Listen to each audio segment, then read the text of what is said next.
And now it's my special privilege to introduce a man who has spent his career serving the people of Mississippi and the nation. Ladies and gentlemen, our Congressman and great supporter of our Chamber of Commerce and our military, the Honorable Gene Taylor. Gene.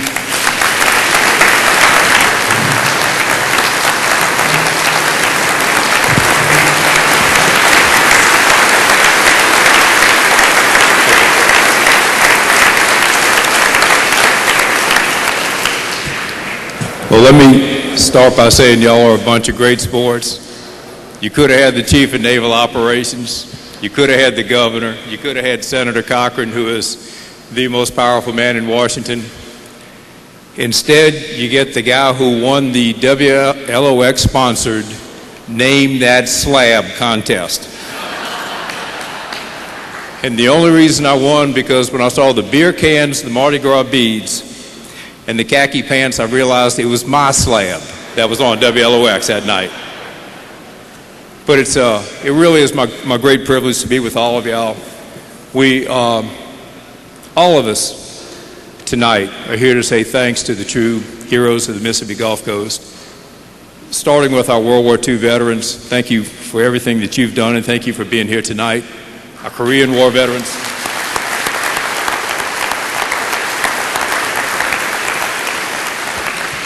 Veterans of Korea, Vietnam, Grenada, Panama, the two Gulf Wars, Bosnia and Kosovo.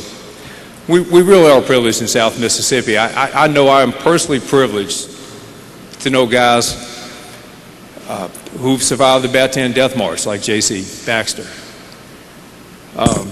A Medal of Honor recipient, guy 15 years old, lied about his age to get into the Marine Corps, was thrown into the brig, the truth be known, for fighting, and got tougher than nails, swinging a sledge, breaks out of the brig to go with his unit to Okinawa, throws himself on 2 hand grenades to save his buddies, and lives. Jack Lucas lives up in Petal, Mississippi. And to think that guys like that live amongst us and that I'm lucky enough to get to meet them is really remarkable. Tonight's room is full of people like that. Another one of those people worked at the Stennis Space Center, had a nice job, had fulfilled his obligation to his nation. But when he found out his guard unit was being called up for the Gulf War, pestered the dickens out of his recruiter to cut the red tape, expedite the process, so that he could go back and serve with his unit in Iraq. In September of '03, he was one of the first Mississippians wounded by what was then a fairly uncommon occurrence called an improvised explosive device. It almost killed him. He spent way too long in the VA and way too long in other hospitals.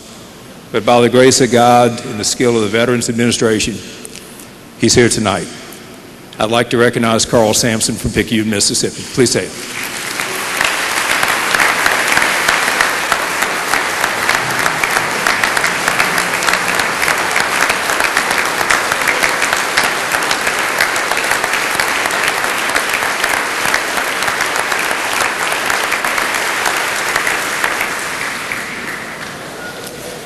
Some of the neatest times of my life have been visiting soldiers. And I'll try to keep this brief. I know it's an after-dinner speech and everybody wants to go home. I was very much against us going into Bosnia. I thought it was a bad idea. It was kind of confirmed when I went to visit on the way there at the 6th Fleet Admiral Snuffy Smith. And as usual, when you're a congressman, they line up all the captains and admirals. You guys know the drill. And once they went through all the reasons we should do it, and then once they'd run all the captains and admirals out, Snuffy Smith grabs me and he says, "You want to know my opinion?" I said, "Sure." He says, "There's not one thing over there worth one American kid dying for." And that really stuck with me. So the next day I fly into Bosnia. I fly not into any place, but real close to Camp McGovern. It's close to a place called Birchco, one of the crummiest places in a crummy country. And they sent me with a kid from home. His name is Rhodes, and I very much apologize. I can't remember his first name. So I'd gone there with a notepad. I'd already heard what Admiral Smith had to say. I was convinced we shouldn't be there, and I'm going to come home with a whole list of reasons why we shouldn't be there. It's a couple days before Thanksgiving, it's snowing, it's nasty, it's a crummy place. This kid from Ocean Springs, Mississippi, who could be home with his girlfriend, could be home where it's still 80 degrees, could be out fishing or crabbing or doing all the things we take for granted. And so I sit across from him at the mess table and I said, Specialist Rhodes, do you think we ought to be here? Big baby-faced kid, and he says, yeah. And I got to admit, I'm a little taken aback. I said, why? And he looks at me and says, because I'm keeping women from getting raped. I'm keeping old people from being pulled out of their houses tonight and getting tortured. I'm keeping kids from getting killed. And that's why I joined the American Army, to be a good guy. I folded the notebook, put it in my pocket. That's all I had to hear. There have been other instances like that. I remember going to, a couple years later, we're now in Kosovo. Another crummy place, crummy weather, just an ugly place. All of you CVs who've been there, you know what I'm talking about. The CVs, as usual, doing their great stuff. And they're building a chapel at what had been a communist base. And the first thing you got to do when you take over a communist base is you bulldoze it because everything's so shoddy. So they're building a chapel out of plywood. And I'm with a group of about 8 or 10 other congressmen, and so I'm kind of tail gun Charlie. I got to go when they want to go. And you can hear the helicopters revving up. And I remember saying, okay, guys, I got to go. Is there anything I can do for you? And the helicopters are winding up, and everybody's going, come on, you got to go, got to go. And typical enlisted guys, and I was an enlisted guy, they're hemming and hawing, don't want to talk to the congressman. I said, come on, guys, if I'm going to do anything for you, you got to tell me right now. That helicopter, I got to be on it, I got to go. And this builder, he's probably a second-class builder, says, yeah.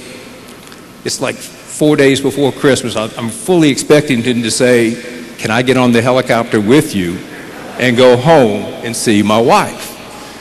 But instead, no, he reaches down, pulls out this tape measure, and he says, these are the sorriest tape measures God ever put on this earth. Do you think you could get the American people to buy us some good tape measures?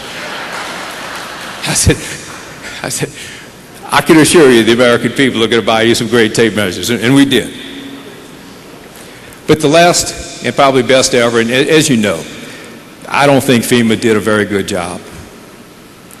But I think the Mississippi National Guard and the Seabees and the Navy Oceanographic Lab that tonight is still working to establish the data points so that people can have a fair shake when they sit down with their insurers to build the case when the wind hit their house, when the water hit their house.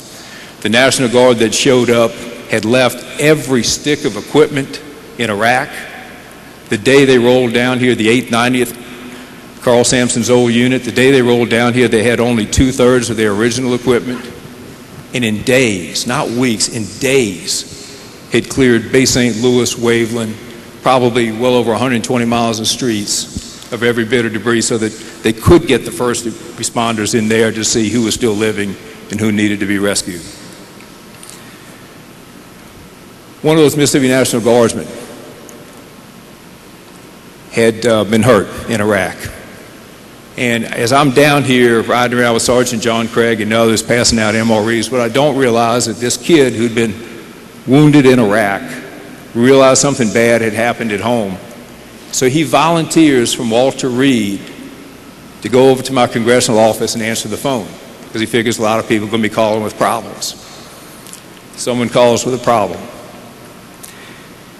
And he says, that doggone FEMA, they hadn't sent me a check yet. And those doggone Red Cross people, they hadn't sent me a check yet. And I had to stand in line for 3 hours just to file my FEMA claim. And you worthless Washington bureaucrats, and apparently the guy's on the speakerphone at this point. And he hits the speakerphone so the rest of the office can hear, and he says, sir, I'm not a worthless Washington bureaucrat. I'm a Mississippi National Guardsman. I'm recovering from my wounds here at Walter Reed, and I'm volunteering at the congressman's office. So, I wish you'd cut that stuff out. He says, well, young man, I want you to know that I stood in line for 3 hours to fill out that FEMA claim. And the guy says, "Sir, my name is William Brooks. The day after Easter, I lost both my legs in Iraq when I rolled over an IED. And I'd give anything to stand in that line for 3 hours." So for Carl, for William, for all of you who have served, and for all of you who continue to serve, I would ask each of us who are here to stand and say thank you, and God bless you for what you do.